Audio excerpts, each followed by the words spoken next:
Hi all, അസ്സലാമലൈക്കും. Welcome back to Silnas kitchen.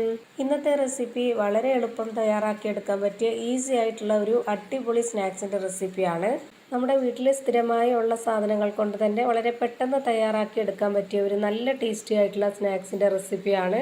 ഈ ഒരു മഴ സമയത്തൊക്കെ ചൂട് ചായയുടെ കൂടെ കഴിക്കാൻ ഇതുപോലൊരു നല്ല ഐറ്റം ഉണ്ടെന്നുണ്ടെങ്കിൽ അടിപൊളിയായിരിക്കും. അപ്പോൾ നമ്മുടെ ഈ ഒരു റെസിപ്പിയിലോട്ട് കിടക്കുന്നതിന് മുമ്പായി സിൽനാസ് കിച്ചൺ ചാനൽ ആദ്യമായിട്ട് കാണുന്നവരാണെങ്കിൽ പ്ലീസ് ഒന്ന് സബ്സ്ക്രൈബ് ചെയ്തേക്കണേ. ഒപ്പം ഈ വീഡിയോ നിങ്ങൾക്ക് ഇഷ്ടപ്പെടുകയാണെങ്കിൽ ഒരു ലൈക്ക് ചെയ്യാനും മറക്കരുത്. ഇനി നമുക്ക് റെസിപ്പിയിലോട്ട് കിടക്കാം. അപ്പോൾ ആദ്യം തന്നെ ഈ ഒരു പലഹാരം തയ്യാറാക്കുന്നതിന് വേണ്ടിയിട്ട് ഞാനിവിടെ 2 വലിയ ഉരുളക്കിഴങ്ങ് കുക്കറിൽ വേവിച്ചെടുത്തതിന് ശേഷം തൊലിയൊക്കെ കളഞ്ഞെടുത്തിട്ടുണ്ട്. ഇനി ഈ കിഴങ്ങൊന്ന് നന്നായിട്ട് ഉടച്ചെടുക്കണം. അപ്പോൾ അതിനായിട്ട് ഞാനിതുപോലെ ഒരു ഫോർക്ക് സ്പൂൺ വെച്ചിട്ട് നന്നായിട്ടൊന്ന് ഉടച്ചെടുക്കുന്നുണ്ട്. അപ്പോൾ നമ്മൾ ഈ ഒരു പലഹാരം തയ്യാറാക്കുന്നതിന് വേണ്ടിയിട്ട് കിഴങ്ങിനെ എത്രത്തോളം വേവിക്കാമോ അത്രയും നന്നായിട്ട് വേവിച്ചിരിക്കണം. എന്നാൽ മാത്രമേ ഇതുപോലൊരു ഫോർക്ക് സ്പൂൺ വെച്ചിട്ട് ഇതുപോലെ ചെയ്യുമ്പോൾ നന്നായിട്ട് ഉടഞ്ഞു കിട്ടുള്ളൂ. ഞാനിപ്പോൾ ഈ ഒരു കിഴങ്ങ് നന്നായിട്ട് ഉടച്ചെടുത്തിട്ടുണ്ട്. ഇനി ഇതിലേക്ക് ഇട്ട് കൊടുക്കുന്നത് അരിപ്പൊടിയാണ്. അരിപ്പൊടി വറുത്തതായാലും വറുക്കാത്തതായാലും കുഴപ്പമൊന്നുമില്ല. ഞാനിപ്പോൾ ഇതിലേക്ക് ഇട്ട് കൊടുക്കുന്നത് വറുത്ത അരിപ്പൊടിയാണ്. 250 ml കപ്പിൻ്റെ അളവിൽ 2 കപ്പ് അരിപ്പൊടിയാണ് ഇതിലേക്ക് ഇട്ട് കൊടുക്കുന്നത്. ഒരുപാട് അങ്ങ് പൊടി നിറച്ചെടുക്കരുത് ഈ ഒരു കപ്പിൽ, അപ്പോൾ അതിൻ്റെ അളവ് വ്യത്യാസം വരും. ഞാനിപ്പോൾ ഇട്ട് കൊടുക്കുന്ന ഈ പൊടിയുടെ അളവാണ് കറക്റ്റ്. ഇനി അടുത്തതായി ഇതിലേക്ക് വേണ്ടത് വളരെ ചെറുതായിട്ട് അരിഞ്ഞെടുത്തിട്ടുള്ള സവോളയാണ്. ഞാനിപ്പോൾ ഇതിലേക്ക് ഇട്ട് കൊടുത്തിട്ടുള്ളത് 1.5 സവോളയാണ്.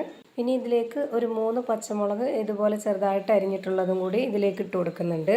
ഇനി അടുത്തതായി ഇതിലേക്ക് ഇട്ട് കൊടുക്കുന്നത് വെളുത്തുള്ളി, ഇഞ്ചി, കുരുമുളക്, പച്ചമുളക്, ഇത് 4ഉം കൂടെ ഒരുമിച്ച് ചതച്ചതാണ്. ഇതുപോലെ ഒരു ചെറിയ സ്പൂൺ അളവിൽ ഇട്ട് കൊടുക്കുന്നുണ്ട്. ഇനി ഇതിലേക്ക് പൊടികൾ ഇട്ട് കൊടുക്കാം. അപ്പോൾ അതിന് വേണ്ടിയിട്ട് ഇവിടെ ഒരു 1/4 സ്പൂൺ അളവിൽ പെരിഞ്ജീരകപ്പൊടിയാണ് ഇട്ട് കൊടുക്കുന്നത്. പിന്നെ അതിലേക്ക് ഒരു നുള്ള് ഗരം മസാലപ്പൊടിയും മഞ്ഞൾപ്പൊടിയും 1 സ്പൂൺ അളവിൽ മുളക് പൊടിയും ഇട്ട് കൊടുക്കുന്നുണ്ട്. മുളക് പൊടി എരിവുള്ള മുളക് പൊടിയാണ് 1 സ്പൂൺ അളവിൽ ഇട്ട് കൊടുത്തിട്ടുള്ളത്. അത് കാശ്മീരി മുളക് പൊടിയോ സാധാ മുളക് പൊടിയോ ഓരോരുത്തരുടെ ഇഷ്ടത്തിനനുസരിച്ച് ഇട്ട് കൊടുക്കാം. ഇനി ഇതിലേക്ക് ആവശ്യത്തിനുള്ള ഉപ്പും പിന്നെ 2 കോഴിമുട്ടയും ഇതുപോലെ ഒന്ന് പൊട്ടിച്ചൊഴിച്ചു കൊടുക്കുന്നുണ്ട്. ഈ മുട്ട ചേർത്ത് കൊടുക്കണമെന്ന് നിർബന്ധമൊന്നുമില്ല, അത് ഇഷ്ടമില്ലാത്തവർക്ക് ഒഴിവാക്കാം. ഇനി ഞാനിത് ഒരു സ്പൂൺ കൊണ്ട് തന്നെ നന്നായിട്ടൊന്ന് യോജിപ്പിച്ചെടുക്കുന്നുണ്ട്. ഇതിലേക്ക് മല്ലിയിലയും കറിവേപ്പിലയും ഉണ്ടെന്നുണ്ടെങ്കിൽ ചേർത്ത് കൊടുക്കാം, നല്ല ടേസ്റ്റ് ആയിരിക്കും.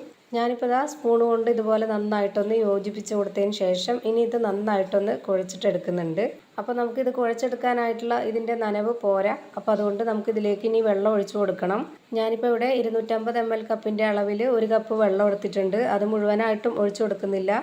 ഒരു 1/4 കപ്പോളം ഒഴിച്ചു കൊടുത്തതിന് ശേഷം ഇത് കൈവച്ച് നന്നായിട്ടൊന്ന് കുഴച്ച് നോക്കാം. എന്നിട്ട് പോരാന്നുണ്ടെങ്കിൽ മാത്രം ഒഴിച്ചു കൊടുത്താൽ മതി. അപ്പോൾ ഇത്രയും വെള്ളം ഒഴിച്ചു കൊടുത്തപ്പോൾ തന്നെ നമുക്കിത് കറക്റ്റ് പരുവായിട്ടുണ്ട്. ഇനി നമുക്കിതിലേക്ക് വെള്ളം ഒഴിച്ചു കൊടുക്കേണ്ടി വന്നിട്ടില്ല.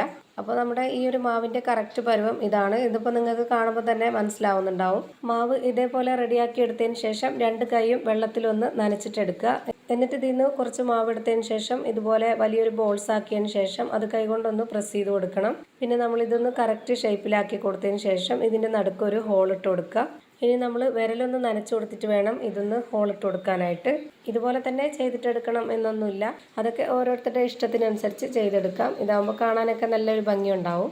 ഇങ്ങനെ ഇതുപോലെ ഒരെണ്ണം റെഡിയാക്കി എടുത്തതിന് ശേഷം വീണ്ടും കൈയൊന്ന് നനച്ചിട്ടെടുക്കണം. എന്നിട്ട് വേണം വീണ്ടും തയ്യാറാക്കാനായിട്ട്, അല്ലാന്നുണ്ടെങ്കിൽ കയ്യിൽ ഒട്ടിപ്പിടിക്കും. അപ്പോൾ ഇതേപോലെ തന്നെ എല്ലാ മാവിലും ചെയ്തിട്ടെടുത്തതിന് ശേഷം നമുക്കിത് ചൂടായ എണ്ണയിലേക്ക് ഇട്ടൊന്ന് ഫ്രൈ ചെയ്തിട്ടെടുക്കാം. ഞാനിപ്പോൾ ഇതിലേക്കൊരു 3 എണ്ണം ഇട്ട് കൊടുത്തിട്ടുണ്ട്. എന്നിട്ട് ഇതിൻ്റെ ഫ്ലെയിം നല്ലപോലെ കുറച്ച് വെച്ചിട്ടുണ്ട്.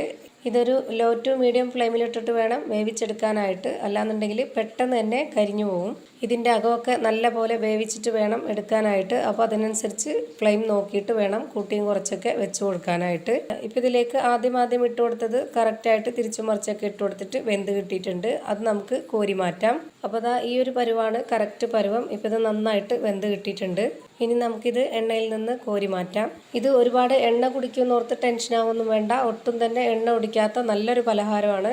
അപ്പോൾ ഇതുപോലെ തന്നെ എല്ലാ മാവും ഞാനിതുപോലെ എണ്ണയിലിട്ട് ഫ്രൈ ചെയ്തിട്ട് ഒരു പാത്രത്തിലേക്ക് മാറ്റിയിട്ടുണ്ട്. അപ്പോൾ ഇതാ ചൂട് ചായയുടെ കൂടെയൊക്കെ കഴിക്കാൻ പറ്റിയ നല്ല മുരിഞ്ഞ ഒരു പലഹാരമാണ് റെഡിയായി കിട്ടിയിട്ടുള്ളത്. അപ്പോൾ ഇത്രയേ ഉള്ളൂ ഇന്നത്തെ വീഡിയോ ഇഷ്ടമായാൽ ലൈക്ക് ചെയ്യാനും കമൻറ്റ് ചെയ്യാനും ഷെയർ ചെയ്യാനും മറക്കരുത്. ഞാനിടുന്ന പുതിയ വീഡിയോസ് നോട്ടിഫിക്കേഷനായിട്ട് കിട്ടുന്നതിന് വേണ്ടി സബ്സ്ക്രൈബ് ചെയ്ത് ബെല്ലൈക്കൺ അമർത്തി അതിൽ ഓൾ എന്ന ഓപ്ഷൻ എനേബിൾ ചെയ്ത് കൊടുക്കാനും മറക്കരുത്. പുതിയൊരു വീഡിയോയുമായി വീണ്ടും വരും. Thank you for watching.